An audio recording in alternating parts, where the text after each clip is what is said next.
Hello traders, welcome back to the channel. मेरा नाम है विशाल और आप देख रहे हैं mid week market update. Nifty futures का ट्रेंड डेली चार्ट में नीचे की तरफ है, it's down. In the weekly time frame chart the trend is flat और मंथली टाइम फ्रेम चार्ट में ट्रेंड अभी भी ऊपर है। ठीक है, now what we can see is RSI जो है डेली टाइम फ्रेम चार्ट में वो करीबन 32 के करीब चला है, यानी कि oversold level is 30, so we are near to that. अगर मैं वीकली टाइम फ्रेम चार्ट में देखूं then this is the next support in the Fibonacci retracement, जो कि ये पूरा ट्रेंड है यहां से लेके यहां तक इसको रिट्रेस कर रहा है, which is the low of possible October 2023 and recent high of late सितंबर 2024। जो सपोर्ट लेवल है निफ्टी फ्यूचर्स में वो है करीबन 23,531, यानी कि आप 23,500 बोल सकते हो। और ये यहाँ पे अगर आप एक मूविंग एवरेज देखें, ये है 200 दिन का simple moving average which is somewhere around 23,600। So you can say 23,600 से लेके 23,500, ये जो 100 पॉइंट्स का बैंड है ये काफी अच्छा सपोर्ट है निफ्टी फ्यूचर्स के लिए शॉर्ट टर्म में। और अगर हम सिर्फ थोड़ा सा हिस्ट्री में जाएं, फिर just go back in the history और चेक करें कि 200 दिन का मूविंग एवरेज किस हिसाब से वर्क करता है मार्केट में, तो आप देखोगे ये वाला जो रैली है अक्टूबर 2023 ये भी यहीं से बॉटम करके ऊपर गया था and again once again we are back to that particular moving average. यहां पे भी अगर हम देखें उससे पहले we did trade below the 200 days moving average for few days, but considering we were in a bull run we did take a U-turn। यहां पे भी ये सेम थिंग, ठीक है।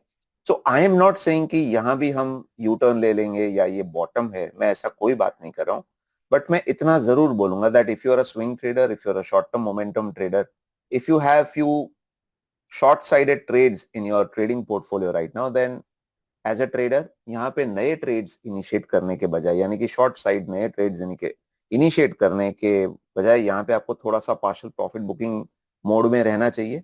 और उसका एक सबसे इंपॉर्टेंट रीजन ये भी है कि अगर आप 2 आवर्स का टाइम फ्रेम का चार्ट देखें, अगर आप 1 आवर का टाइम फ्रेम का चार्ट देखें, तो आप दोनों में आपको दिखेगा आरएसआई जो है वो 30 के नीचे चला गया है, which clearly means that the trend is certainly down but we are also oversold. ठीक है, and we all know that corrections में जो पुल बैक आता है वो बहुत ही स्पीड, बहुत ही विशियस होता है। That is the first thing. Now if we in case अगर हम यहाँ पे नहीं रुकते हैं, if the momentum continues on the down side, because in the daily time frame chart neither in the hourly time frame chart कोई भी positive divergence मुझे नहीं दिख रहा है। So in case if we surpass below 23,600 या 23,500, then the next support is around 22,200 और उससे पहले एक है 22,700 या 650। सो नेक्स्ट सपोर्ट जो है वो काफी नीचे है, ये आपको ध्यान रखना पड़ेगा। ठीक है, बैंक निफ्टी ने काफी ज्यादा ट्राई किया यहाँ पे, एक बार यहाँ पे ब्रेकआउट दिया, यहाँ पे आई गेस 18 अक्टूबर में again it went down, second time again it tried in 5th November, again it went down, and this time it has made a new low in terms of closing basis, and overall in the weekly time frame chart it is, you can say, consolidating। एक trend line breakdown यहाँ भी दिख रहा है, but breakdown price में अभी भी नहीं आया है, that is a good thing, but we have to be very very careful because if you close below this low, this is the first 50,260 और ये यहाँ पे एक 200 दिन का मूविंग एवरेज है विच इज अराउंड 49,880, इसके नीचे क्लोज करते हैं then the next support will be around 49,000, ये हमको ध्यान रखना पड़ेगा। और अगर हम लोग बैंक निफ्टी के बारे में बात करें, ये बहुत ज्यादा इंपॉर्टेंट है कि एसबीआई और बैंक ऑफ बड़ौदा के बारे में बात करना चाहिए। क्यों? उसका रीजन ये है कि अगर आप दूसरा कोई भी सेक्टर देखें या कोई भी स्टॉक देखें, उसके मुकाबले ये जो दोनों स्टॉक्स हैं उन्होंने काफी अच्छा रैली दिया था recently. They also took a support close to this 200-day simple moving average and they tried to start a new rally. They gave a breakout. यहाँ भी breakout आया था in SBI, but problem was that we had a big gap over here. This was a decent candle, I should say. I cannot say no. It was a very good candle, but immediately after the big green candle, it went up and it now started coming down. So जो भी positivity create हुई थी SBI में, वो 797 या 795 के नीचे अगर क्लोज हो जाता है, then I think the positive view in this stock will be negated. ये पहली चीज है. बैंक ऑफ बड़ौदा में अगर मैं देखूं तो यहाँ पे ब्रेकआउट आया था मेरे एनालिसिस के हिसाब से, बट इसके बाद एक भी बिग ग्रीन कैंडल बड़ा वाला नहीं आया. ये बिग ग्रीन कैंडल मुझे इसके लिए पसंद नहीं था बिकॉज इसमें दोनों तरह विक्स थे. that is the reason I don't like this candle. So anyways, if it closes below 241 or something like that, which I think it will with few days going ahead, then the positivity थोड़ा बहुत भी जो create हुआ था वो negate हो जाएगा.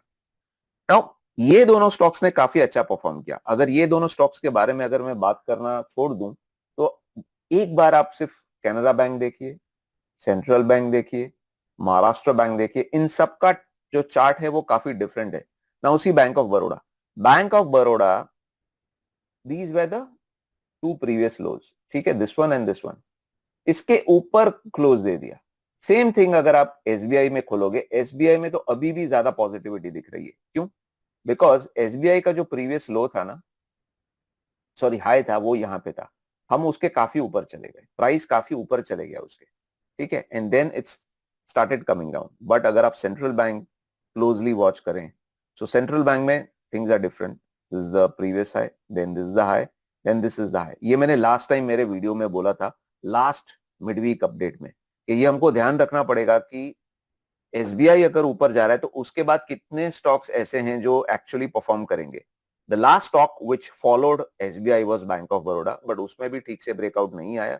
And other stocks जो मैंने थोड़ा सा हिंट दिया था कि बाकी के स्टॉक्स, स्पेशली महाराष्ट्र बैंक एक ऐसी बैंक हो सकती है जो शायद नीचे की तरफ जाए, and it has happened. And one of the main reasons for this is the difference between the two highs. This was a clearly, you can say, a sign of weakness. And why it is a sign of weakness? A simple reason is that ये जो previous trend था Fibonacci में अगर मैं plot करूं, it was not able to surpass the 61.80% Fibonacci extension. And one of the reasons for that was this previous low.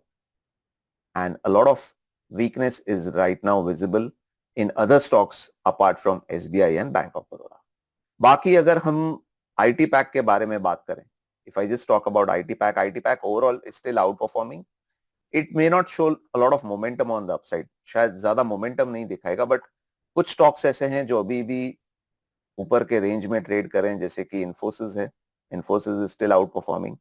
Take Mahindra जो मैंने पहले भी शेयर किया था, Tech Mahindra is still looking pretty robust. It's still performing. Yes, momentum नहीं है ऊपर की तरफ. ऑब्वियसली जब मार्केट इतनी बुरी तरह से गिरेगा तो अच्छे स्टॉक्स भी शायद रुक जाएंगे रैली करना, but so far so good. It is not falling very badly and it is still holding on. तो ये दो स्टॉक्स ऐसे हैं आईटी पैक में जो अभी भी स्ट्रॉन्ग दिख रहे हैं. एंड बाकी जो भी अगर आप सेक्टर देखो, चाहे वो एफएमसीजी हो, metal pack ho, every sector is falling pretty badly. Even the pharma pack which was looking possibly it could outperform, जो यहाँ पे जब flattish था, in last 3 days it has started correcting. PSE sector is correcting. If you check it, infra pack is also correcting. Infra pack में अगर आप देखें ACC जो cement stocks हैं, ACC is falling pretty badly. Ambuja cement अगर आप देखें तो ये भी बुरी तरह से गिर रहा है. JK cement is one stock, if you just have a look at it. JK cement शायद आज ज्यादा नहीं गिरा होगा in comparison to other infra stocks, but हो सकता है आने वाले दिनों में इसमें और ज्यादा फॉल दिख सकता है because it has been able to close below this particular low. ठीक है. Now there is one stock and one sector, specially auto pack, which had been you can say a leader in this previous bull rally, and currently this sector, the stocks within this sector are falling pretty badly. But there is one stock, एक ऐसा stock है जो ज्यादा गिर नहीं पाया है, and that is Ashok Leyland.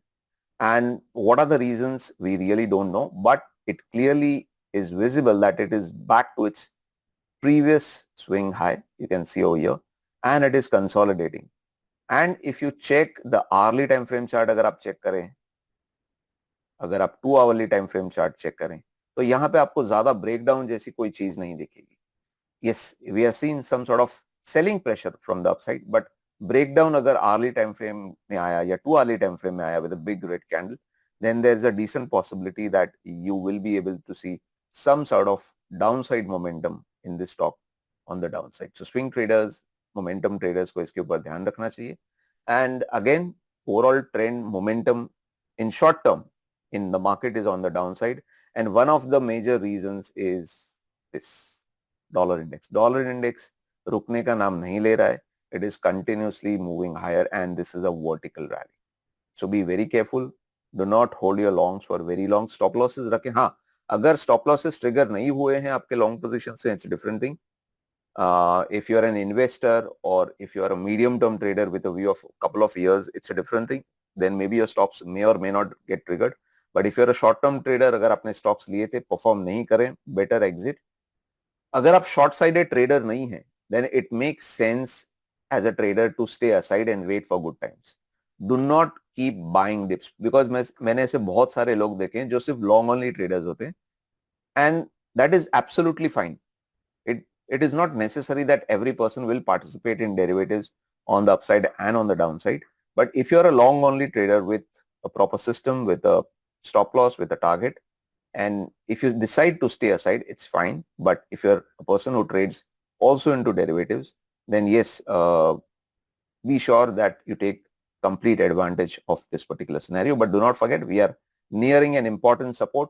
23,600 से लेके 23,500 important support है, and उसके नीचे अगर close देते हैं, then maybe we'll see some more downsides in Nifty. Right? So I hope today's video will help you to understand the overall context in the market. Trade less, trade wisely, and if possible, share with other traders as well. Take care, guys.